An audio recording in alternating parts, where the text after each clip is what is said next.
Hello everybody. Welcome again to Midgard Musings. As always, I'm your host Jesse, and we are live right now on Facebook, about to get into some more Hávamál readings.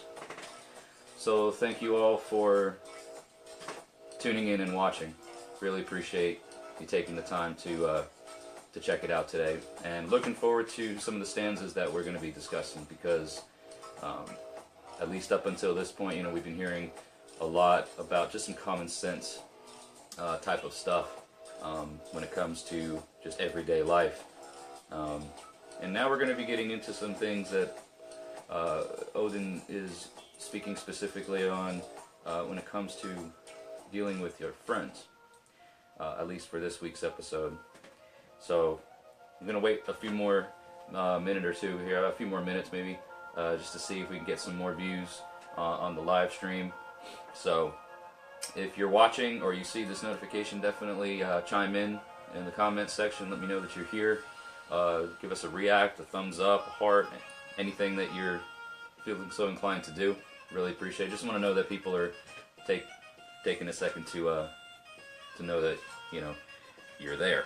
So while we're waiting on that, I'm going to go ahead and, of course, pour my traditional beverage for the stream, Einstock Toasted Porter. Again, it's one of my favorite flavors that Einstock produces. They have like a Belgian white ale and some others and stuff, but this one is my particular favorite. So thank you all once again for tuning in. Midgard Musings. Skål.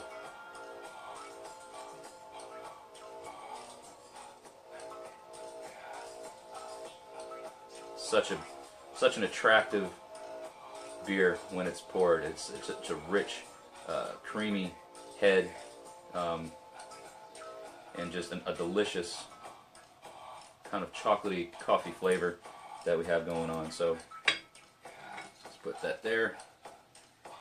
Wait for the head to settle down a little bit. You guys can hear it. We have Danheim radio streaming in the background to add to the ambiance and the atmosphere of today's stream, as we do with every week's stream. So hope you guys are enjoying the atmosphere. Anyways, skål everybody.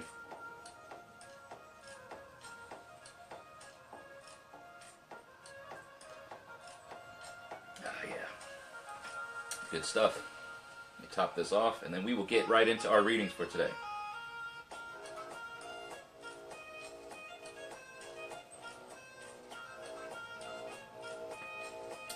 Alright, now that that is out of the way, we are going to go head first into the next set of stanzas. As always, guys, I'm reading from the Poetic Edda, the translation by Dr. Jackson Crawford, which you can purchase readily through, I think I got this on Amazon, and my wife actually got it for me through Amazon, but you can find it, just Google, just search for it. I believe they're on Amazon. They may be in your local bookstore, but you can definitely pick your copy up online. So if you have a copy of the Hávamál and you'd like to read along today, any version that you own that you want to follow along in is totally fine. I just particularly really like Dr. Crawford's version because it gives a very readable. I'm going to move this incense out of the way just a tad. Very readable format. But like I said, today we are going into stanzas 37 through 45. So if you have a Hávamál that you'd like to follow along with, then by all means do so. Or if you have this version of the Poetic Edda and you want to follow along, again, it's stanzas 37 through 45.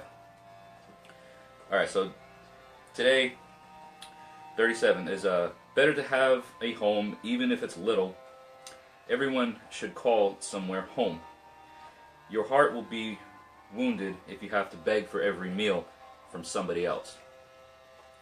Last week's previous stanza, let me just go back and read stanza 36 so that we can all kind of get on the same page. Last week's ending stanza said that it's better to have a home even if it's little. Everyone should call somewhere home, even if you own just 2 goats beneath a faulty roof. That's still better than begging. So following along in the same vein, Odin's saying that it's better to have little than nothing. if you have to beg for every meal, if you have to ask somebody for something all the time, you're gonna get that. It's gonna wound your heart. You're gonna feel that sort of stab it to your pride, if you will. At least that's what this says to me.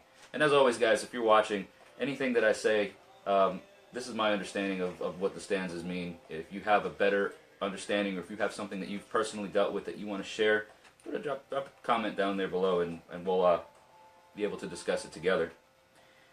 So it's, modesty, right? It doesn't. You don't have to have a lot. You don't have to have many great things. It's better to have a little than nothing. Next stanza, stanza 38. This is one of my favorite stanzas that I've become pretty particular to. Never go even a single step without a weapon at your side. You never know when you might find yourself in need of a spear. And that's pretty much self-explanatory. I don't care if it's anytime I step foot out of this house, and even while I'm in my own house, there's always, a blade or a weapon of sorts nearby.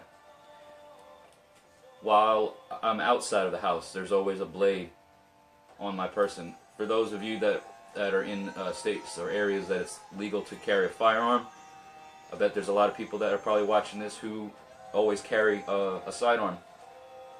You just never know when you may be called to defend or be called to step into action to protect. So never go with a single step without some sort of weapon at your side. This is Odin's advice. Stanza 39. I have never met a man so generous nor so hospitable that he would not welcome repayment. Nor have I met a man so giving that he'd turn down a thing offered in return. Alright, this is an interesting stanza to me. What Odin's saying here is that it doesn't matter how much you have, doesn't matter how much you're willing to give, doesn't matter how much hospitality that you have, no matter how kind your heart is, no matter what kind of a generous person that you are, you're never so generous, you're never so kind, you're never so hospitable that you yourself wouldn't welcome a gift, right? Everybody loves to receive things. And nor has Odin ever met a man so giving that he turned down the thing offered in return. So it doesn't matter that you're well off or that you have great things to offer. It's that there's you'd always be willing to receive a gift in return. You obviously want to have your services or your goods paid for. So no matter how good you are, you obviously want to be, pay for your services or pay for the goods that you offer. Stanza 40. Do not be so sparing in using your money that you don't use it for your own needs. Often what you save for your children will end up in the hands of your enemies. Many things will go worse than you expect.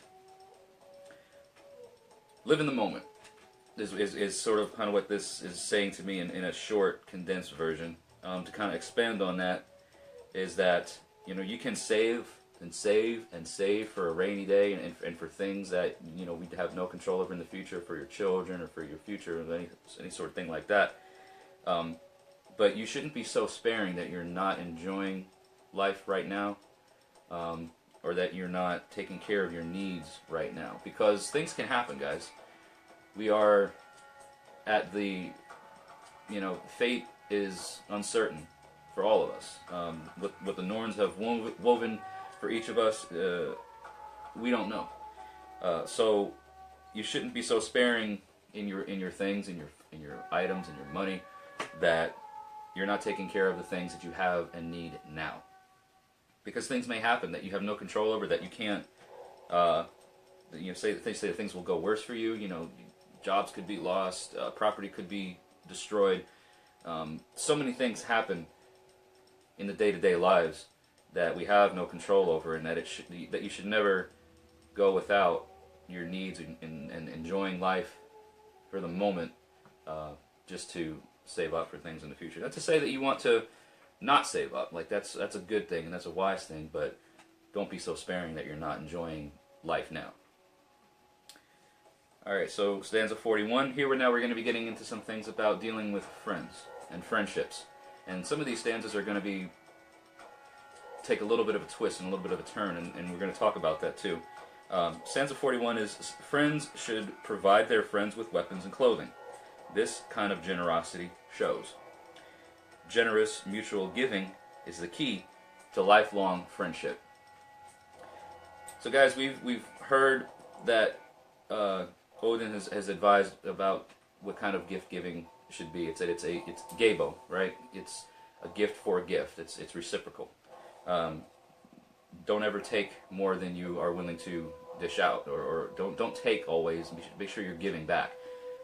Something that I've always adopted, especially since following this path, is that wherever you go, if you're engaging with your friends, or if you're going to somebody's house or whatever, don't go into their home and receive their hospitality without coming and bringing a gift for them for that said hospitality. And the translation that comes through here is that friends should provide their friends with weapons and clothing. These, of course, were things that at the time when the Hávamál was written were, of course, necessities to life. You had to be sheltered from the elements, and you had to be able to protect yourself from either neighboring clans and other things that, dangers, whether it's wildlife, whatever. You had to be able to protect yourself and shelter yourself from the elements.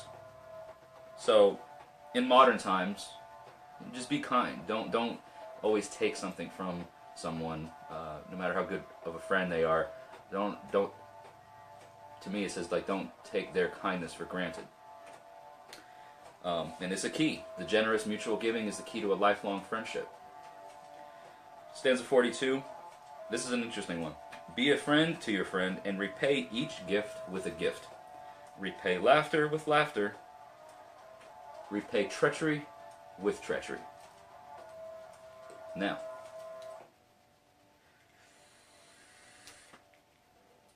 some people might say, that's kind of like tit for tat, right? Like this is saying it's tit for tat. If what you've done to me, I'm going to do to you or for you.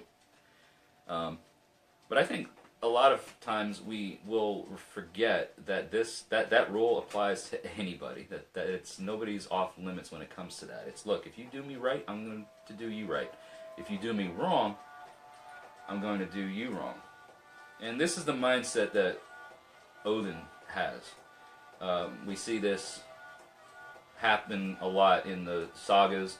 Odin's mentality is he doesn't do anything. He doesn't help those that he doesn't first demand something in return for, right?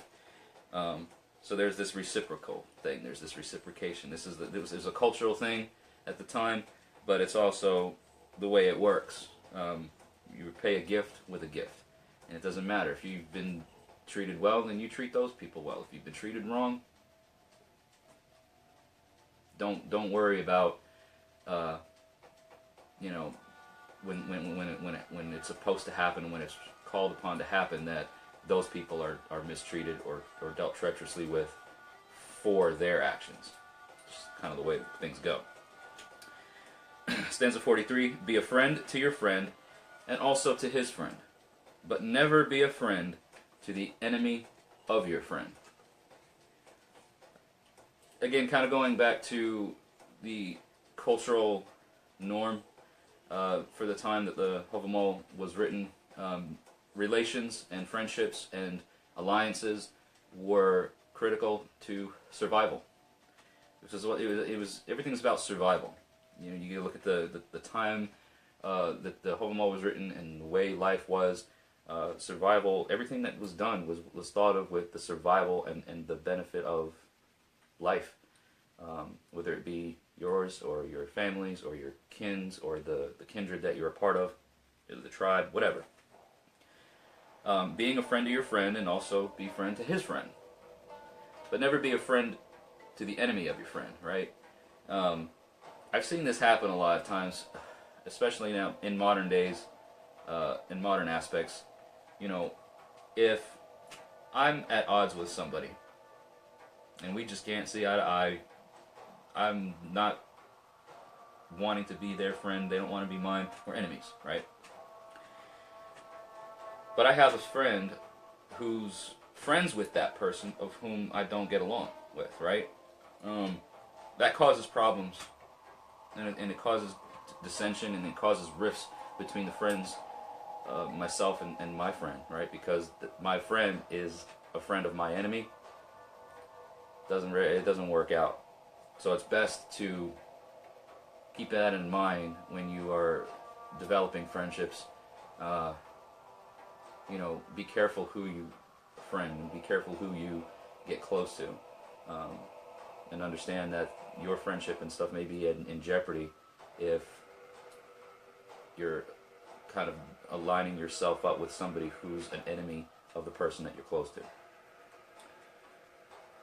Stanza 44, if you have a good friend and really trust him and want good things and want good to come of your friendship, you should speak your mind with him, exchange gifts, and visit him often. And I like this stanza a lot because it, a lot of us here are, a lot of us that are here watching this as heathens come from a background of Christianity. I do personally myself. And there's a saying that I've always liked. It says that, you know, iron sharpens iron, and so does a man sharpen the countenance of his friend, or something along those lines. It's a saying from the Bible. I believe it's a Proverbs saying from Proverbs. But to me, this is something similar, and it rings true, regardless of the source that it comes from.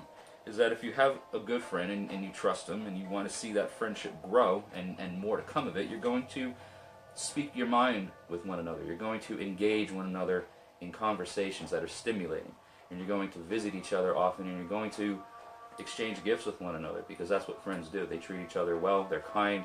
They, you know, sometimes they're a bit, what's the word I'm looking for here, guys? But if it's like, if I see that my friend's doing something that's wrong and stupid, it's going to hurt him, I'm not going to be like, oh yeah, well just go ahead and do it. I'm going to be saying something, right? I'm going to kind of like do the whole proverbial kind of smack up somebody's head, like, hey dude, wake up.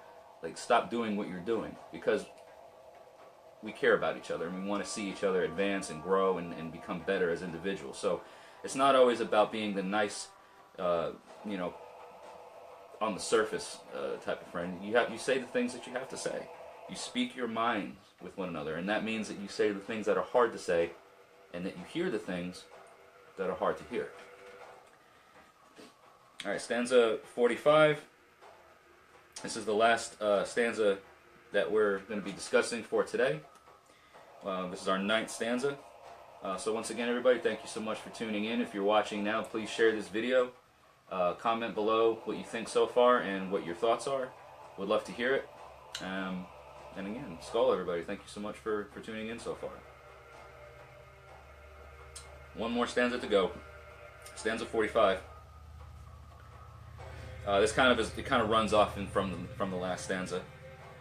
But if you have another friend and you mistrust him, but want to benefit from him nonetheless, you should speak to him kindly, flatter him, and repay his treachery with your own. This is a very Odin-esque mindset, if you will.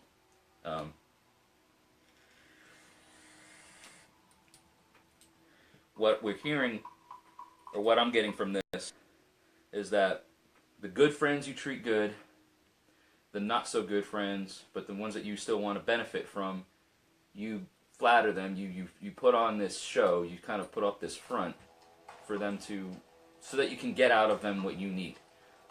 Excuse me, you benefit from them, and then when it comes time to it, repay their treachery with your own treachery, right? You take what you need. It's about survival, right, guys? This is, again, concepts that were written for the time when, you know, living and surviving in that culture was everything. So it oftentimes didn't matter what something appeared like on the surface. If you had something to benefit from somebody and you had to show that sort of kindness or be that sort of a flattering attitude or behavior to get it, then by all means, don't let it stop you, you know. So there you go, my friends. That was the last 9 stanzas from today. I hope you guys enjoyed the video, and let me know what you guys think of these videos so far. I am working off of some very limited things here, guys, as far as, you know, video quality. I know it's not the greatest, but I do hope to be able to you know, expand on that and upgrade at some point. It's just that right now, you know, all these things require money, and I don't have the extra money to be able to just go out and upgrade everything all at once. But it'll eventually come, and I do greatly appreciate everybody's time and interest in Midgard Musings thus far. It's been a really, really amazing journey that I'm looking forward to continuing on, and having everybody join me in that journey as well, and in your own respective journeys. So, everybody wouldn't mind, just again, please give this video a thumbs up and share it around with your friends and on your pages and on your timelines if you do all that sort of thing. And for those who are watching through YouTube, definitely encourage you to please subscribe to my channel. The subscribe button is down here, and then next to that subscribe button there's a little bell icon. If you click on that bell icon, you'll be notified every time I upload a video, so that you never have to miss the opportunity to check out the content. And there's always content that's uploaded from each week's video, so if you're not tuning in live now and you still want to be able to, you know, comment and watch and share it around, it's always going to be there. So again, everybody, thank you so much for joining me today on Midgard Musings. Tune in again next Sunday. It'll be the first Sunday in May. Which also, by the way, guys, today is April 29th. A lot of us have either already celebrated or will be celebrating Walpurgisnacht, or the Beltane season. So, hail to all of you if you're into doing that and observing that. I hope you guys have a wonderful and blessed Beltane, and may the gods walk with all of you in your journeys throughout this life. Again, everybody, my name is Jesse. This is Midgard Musings, and I will see all of you guys again in the next video. Thanks for your support.